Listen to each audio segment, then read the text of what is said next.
नमस्ते दोस्तों, वेलकम है आपका करियर कैनवस पर, जहां मिलती है आपको इंटरेस्टिंग और यूजफुल इंफॉर्मेशन सिंपल और शॉर्ट स्टाइल में। अगर आप नए हो तो सब्सक्राइब करना ना भूलना और बेल आइकॉन जरूर दबाओ ताकि कोई भी अमेजिंग अपडेट मिस ना हो जाए। तो आइए स्टार्ट करते हैं।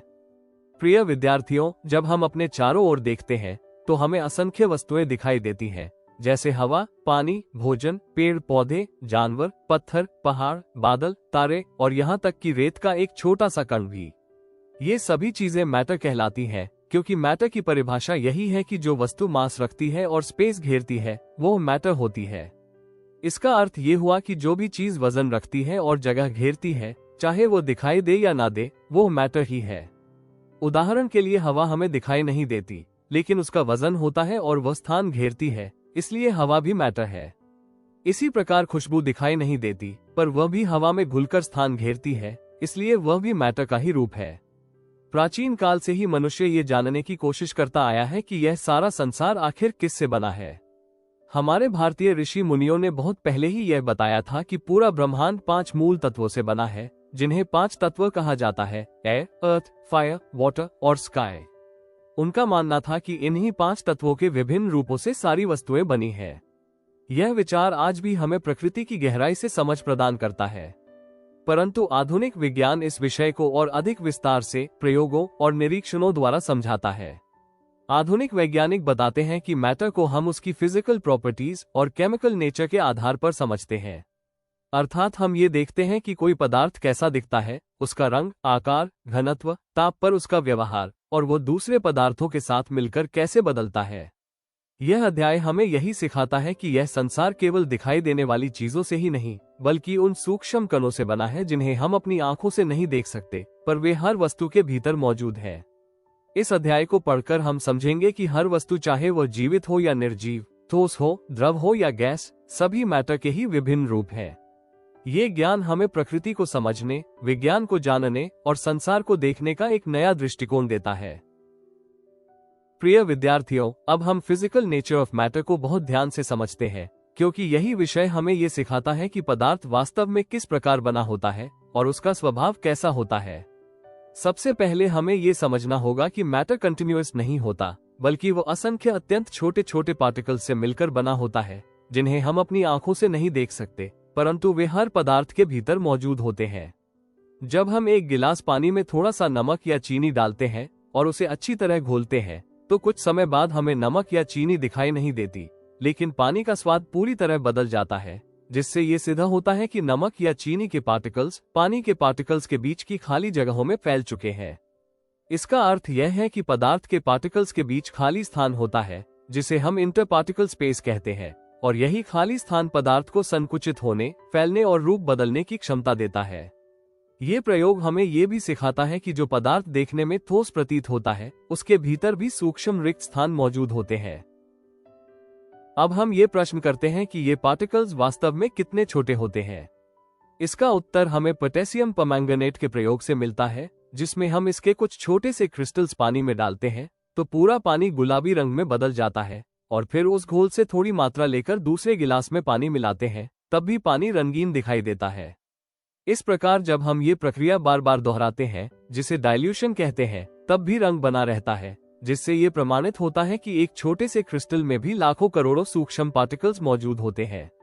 ये तथ्य हमें ये समझाता है कि पदार्थ के पार्टिकल्स इतने सूक्ष्म होते हैं कि उन्हें नंगी आंखों से देख पाना असंभव है, फिर भी वही कण हर पदार्थ के रंग, स्वाद, गंध, आकार, घनत्व और व्यवहार को नियंत्रित करते हैं।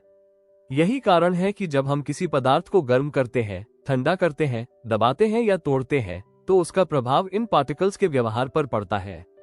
इस गहन अध्ययन से हमें ये भी ज्ञात होता है कि यह पूरा संसार, चाहे वह जीवित हो या निर्जीव, ठोस हो, द्रव हो या गैस, सभी इन्हीं सूक्ष्म कणों से निर्मित है।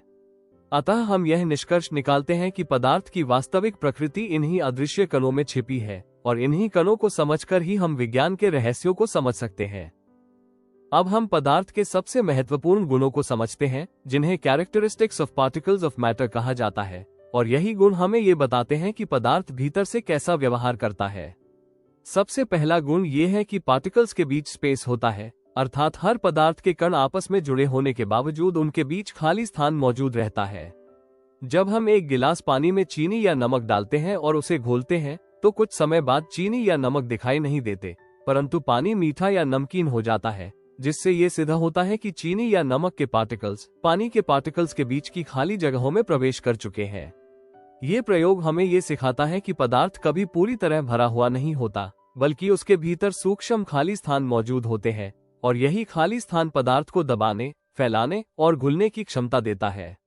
दूसरा गुण ये है कि पार्टिकल्स कंटिन्यूअसली मूविंग होते हैं, अर्थात वे हर समय गतिशील रहते हैं, चाहे पदार्थ ठोस हो, द्रव हो या गैस। जब हम अगरबत्ती जलाते हैं और उसकी खुशबू कमरे में फैलती है तो यह इस बात का प्रमाण है कि खुशबू के पार्टिकल्स लगातार चल रहे हैं और हवा के पार्टिकल्स के साथ मिलकर पूरे कमरे में फैल जाते हैं। इसी प्रकार जब हम पानी में स्याही की एक बूंद डालते हैं तो कुछ समय बाद पूरी पानी में रंग फैल जाता है, जो ये दर्शाता है कि स्याही के पार्टिकल्स और पानी के पार्टिकल्स निरंतर गति में रहते हैं। जब हम यही प्रयोग ठंडे पानी और गर्म पानी में करते हैं तो गर्म पानी में रंग बहुत जल्दी फैलता है, क्योंकि तापमान बढ़ने से पार्टिकल्स की गति बढ़ जाती है और इस गति को हम काइनेटिक एनर्जी कहते हैं। जैसे जैसे तापमान बढ़ता है, काइनेटिक एनर्जी बढ़ती जाती है और पार्टिकल्स और भी तेजी से गति करने लगते हैं। तीसरा और अत्यंत महत्वपूर्ण गुण ये है कि पार्टिकल्स एक दूसरे को अट्रैक्ट करते हैं, अर्थात उनमें आपसी आकर्षण बल होता है। यह आकर्षण अलग अलग पदार्थों में अलग अलग होता है। जब हम लोहे की कील, चौक, रबर बैंड और पानी की सतह पर किए गए प्रयोगों को देखते हैं तो हमें पता चलता है कि ठोस पदार्थों में अट्रैक्शन सबसे अधिक होता है, इसलिए वे अपना आकार बनाए रखते हैं। द्रवों में यह आकर्षण थोड़ा कम होता है, इसलिए वे बहते हैं लेकिन फैलते नहीं, और गैसों में यह आकर्षण बहुत कम होता है, इसलिए वे हर दिशा में फैल जाती हैं। यह आपसी आकर्षण ही पदार्थ को एक रूप में बनाए रखता है। इस प्रकार हम समझते हैं कि स्पेस, मोशन और अट्रैक्शन, ये तीनों गुण मिलकर पदार्थ की वास्तविक प्रकृति को निर्धारित करते हैं और यही कारण है कि ठोस, द्रव और गैस के व्यवहार में इतना अंतर दिखाई देता है। प्रिय विद्यार्थियों, अब हम पदार्थ की सबसे महत्वपूर्ण अवधारणा स्टेट्स ऑफ मैटर को गहराई से समझते हैं, क्योंकि यही अवधारणा हमें ये सिखाती है कि पदार्थ अलग अलग परिस्थितियों में अलग अलग रूप क्यों धारण करता है। सामान्य रूप से पदार्थ तीन मुख्य अवस्थाओं में पाया जाता है, सॉलिड, लिक्विड और गैस, और यह अवस्थाएं पदार्थ के पार्टिकल्स के बीच की दूरी, उनके बीच के फोर्स ऑफ अट्रैक्शन और उनकी मोशन पर निर्भर करती है। सबसे पहले हम सॉलिड स्टेट को समझते हैं। ठोस पदार्थों का आकार निश्चित होता है और उनका वॉल्यूम भी निश्चित होता है, क्योंकि उनके पार्टिकल्स एक दूसरे के बहुत पास होते हैं और उनके बीच का फोर्स ऑफ अट्रैक्शन अत्यंत मजबूत होता है, जिससे वे अपने स्थान पर लगभग स्थिर रहते हैं। यही कारण है कि ठोस पदार्थ कठोर होते हैं, उन्हें आसानी से दबाया नहीं जा सकता और उनकी कंप्रेसिबिलिटी लगभग नगण्य होती है। लकड़ी, लोहा, नमक और चीनी जैसे पदार्थ जहां भी रखे जाते हैं, अपना आकार बनाए रखते हैं और स्थान नहीं बदलते। अब हम लिक्विड स्टेट को समझते हैं। द्रव पदार्थों का वॉल्यूम तो निश्चित होता है, परंतु उनका कोई निश्चित आकार नहीं होता, क्योंकि उनके पार्टिकल्स के बीच का फोर्स ऑफ अट्रैक्शन ठोस पदार्थों की तुलना में कम होता है। यही कारण है कि द्रव बह सकते हैं और जिस बर्तन में रखे जाते हैं उसी का आकार ग्रहण कर लेते हैं। पानी, दूध और तेल इसके अच्छे उदाहरण हैं, जो बहते हैं और अपना वॉल्यूम बनाए रखते हैं। अब हम गैसियस स्टेट को समझते हैं। गैसों का न तो कोई निश्चित आकार होता है और न ही कोई निश्चित वॉल्यूम, क्योंकि उनके पार्टिकल्स के बीच फोर्स ऑफ अट्रैक्शन अत्यंत कमजोर होता है और उनके बीच बहुत अधिक खाली स्थान होता है। यही कारण है कि गैसें अत्यंत कंप्रेसिबल होती हैं और जिस भी स्थान में छोड़ी जाती है वहां पूरी तरह फैल जाती है। ऑक्सीजन, कार्बन डाइऑक्साइड और एलपीजी इसके अच्छे उदाहरण हैं। इस प्रकार हम देखते हैं कि पदार्थ का व्यवहार उसकी अवस्था पर निर्भर करता है और यह अवस्था उसके पार्टिकल्स के बीच के आकर्षण और दूरी से निर्धारित होती है। यही कारण है कि ठोस कठोर होता है, द्रव बहता है और गैस फैलती है। इसके अतिरिक्त तापमान और दबाव बदलने पर पदार्थ अपनी अवस्था बदल सकता है, जो आगे हम विस्तार से पढ़ेंगे। ये संपूर्ण अध्ययन हमें ये सिखाता है कि पदार्थ की अवस्थाएं केवल बाहरी रूप नहीं है, बल्कि वे पदार्थ के भीतर के सूक्ष्म कणों की व्यवस्था, उनकी गति और उनके आपसी संबंधों का प्रत्यक्ष परिणाम है। यही समझ विज्ञान की नींव बनती है और हमें प्रकृति को सही रूप में देखने की शक्ति देती है। अब हम पदार्थ के एक अत्यंत महत्वपूर्ण गुण को समझते हैं, जिसे change of state of matter कहा जाता है, अर्थात पदार्थ अपनी अवस्था को बदल सकता है। पदार्थ अपनी अवस्था को मुख्य रूप से दो कारणों से बदलता है, टेम्परेचर के बदलने से और प्रेशर के बदलने से। जब हम किसी पदार्थ को गर्म करते हैं तो उसके पार्टिकल्स को अधिक एनर्जी मिलती है, जिससे उनकी गति बढ़ जाती है और वे एक दूसरे से दूर होने लगते हैं। और जब हम पदार्थ को ठंडा करते हैं तो उनके पार्टिकल्स की गति कम हो जाती है और वे एक दूसरे के पास आने लगते हैं। इसी कारण पदार्थ ठोस से द्रव और द्रव से गैस में बदल सकता है। सबसे पहले हम मेल्टिंग पॉइंट को समझते हैं। मेल्टिंग पॉइंट वह निश्चित टेम्परेचर होता है जिस पर कोई ठोस पदार्थ गर्म करने पर द्रव में बदल जाता है। उदाहरण के लिए, जब हम बर्फ को गर्म करते हैं तो वो 0 डिग्री सेल्सियस पर पानी में बदल जाती है और ये तापमान बर्फ का मेल्टिंग पॉइंट कहलाता है। इसी प्रकार बॉइलिंग पॉइंट वह निश्चित टेम्परेचर होता है जिस पर कोई द्रव गर्म करने पर गैस में बदल जाता है। जैसे पानी 100 डिग्री सेल्सियस पर उबलकर भाप में बदल जाता है और ये तापमान पानी का बॉइलिंग पॉइंट कहलाता है। अब हम लेटेंट हीट की अवधारणा को समझते हैं, जो इस प्रक्रिया का सबसे महत्वपूर्ण भाग है। जब कोई पदार्थ अपनी अवस्था बदलता है तो उस समय दिया गया ताप उसके टेम्परेचर को नहीं बढ़ाता, बल्कि उसकी अवस्था बदलने में उपयोग होता है। जब ठोस से द्रव में बदलने के लिए जो ऊष्मा चाहिए उसे लेटेंट हीट ऑफ फ्यूजन कहते हैं, और जब द्रव से गैस में बदलने के लिए जो ऊष्मा चाहिए उसे लेटेंट हीट ऑफ वेपराइजेशन कहते हैं। उदाहरण के लिए, जब बर्फ 0 डिग्री सेल्सियस पर पिघलती है तब भी उसका तापमान 0 डिग्री सेल्सियस ही रहता है, क्योंकि दी गई ऊष्मा बर्फ को पानी में बदलने में खर्च होती है, तापमान बढ़ाने में नहीं। इसी प्रकार जब पानी 100 डिग्री सेल्सियस पर भाप में बदलता है तब भी उसका तापमान 100 डिग्री सेल्सियस ही बना रहता है, क्योंकि दी गई ऊष्मा अवस्था परिवर्तन में उपयोग होती है। ये हमें ये सिखाता है कि पदार्थ की अवस्था बदलने में ऊर्जा का अत्यंत महत्वपूर्ण योगदान होता है। जब हम बर्फ को गर्म करते हैं तो क्रमशः वह आइस से वाटर से स्टीम में बदल जाती है।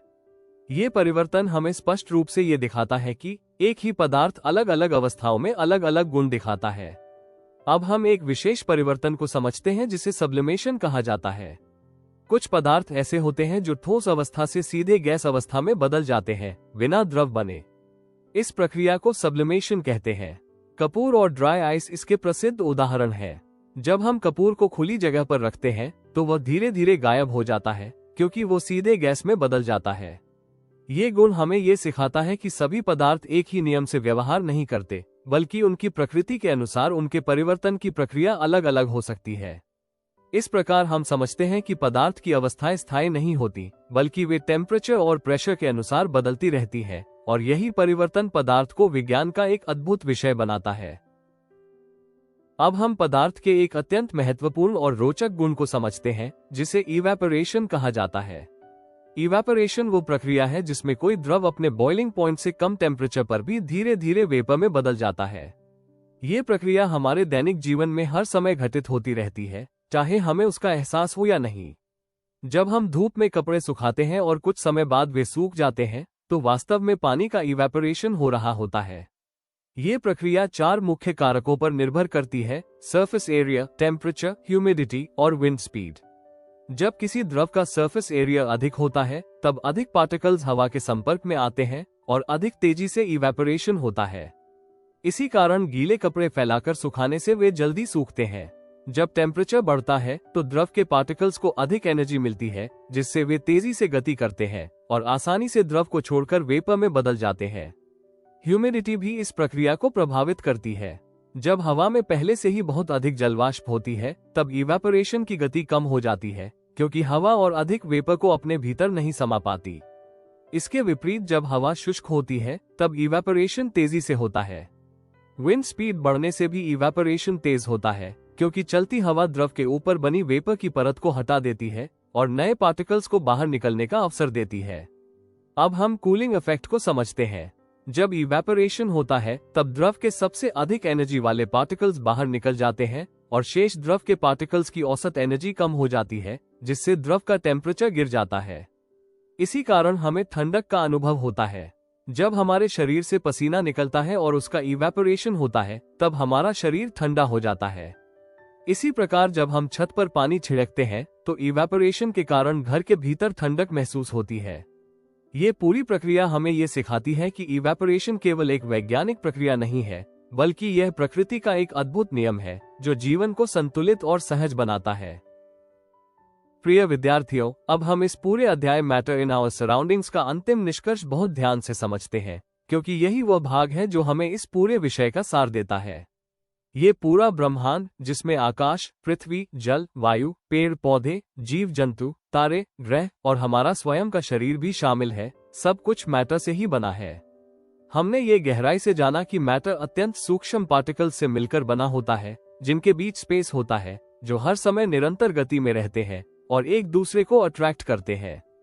इन्हीं गुणों के कारण पदार्थ की अलग अलग अवस्थाएं बनती है, सॉलिड, लिक्विड और गैस, और इन्हीं अवस्थाओं के कारण हमें संसार में इतनी विविधता दिखाई देती है। हमने ये भी समझा कि टेम्परेचर और प्रेशर में परिवर्तन से पदार्थ अपनी अवस्था बदल सकता है, जिससे बर्फ का पिघलना, पानी का उबलना, भाप बनना, कपड़ों का सूखना, पसीने से शरीर का ठंडा होना और यहाँ तक कि सांस लेने जैसी दैनिक क्रियाएं संभव होती है। इस ज्ञान के बिना हम प्रकृति की इन प्रक्रियाओं को कभी ठीक से नहीं समझ सकते थे। जब हम ये जानते हैं कि कपड़े धूप में क्यों सूखते हैं, हमारा शरीर पसीने से क्यों ठंडा होता है और बादल कैसे बनते हैं, तब हमें यह अनुभव होता है कि विज्ञान वास्तव में हमारे जीवन से कितना गहराई से जुड़ा हुआ है। केमिस्ट्री का आधार यही समझ है और इसी समझ से दवाइयाँ, ईंधन, खाद्य पदार्थ, उद्योग, तकनीक और अनगिनत वैज्ञानिक खोजें संभव हुई है। यह अध्याय हमें केवल तथ्य नहीं सिखाता, बल्कि सोचने का वैज्ञानिक तरीका सिखाता है, जिससे हम हर घटना के पीछे छिपे कारण को खोजने की आदत विकसित करते हैं। यही आदत हमें एक अच्छा विद्यार्थी, एक जागरूक नागरिक और एक जिम्मेदार मनुष्य बनाती है। इस प्रकार मैटर इन आवर सराउंडिंग्स केवल एक चैप्टर नहीं, बल्कि विज्ञान की दुनिया में प्रवेश करने का पहला द्वार है, और यही ज्ञान हमारे पूरे भविष्य की नींव रखता है। Thank you. अगर वीडियो पसंद आया हो तो एक लाइक जरूर कर देना और कमेंट में बताओ आपका क्या थॉट है। चैनल को सब्सक्राइब करो और शेयर करो अपने दोस्तों के साथ। नॉलेज बढ़ाओ फन के साथ। मिलते हैं नेक्स्ट वीडियो में, तब तक के लिए stay curious and keep learning and follow the Career Canvas, freedom to dream big.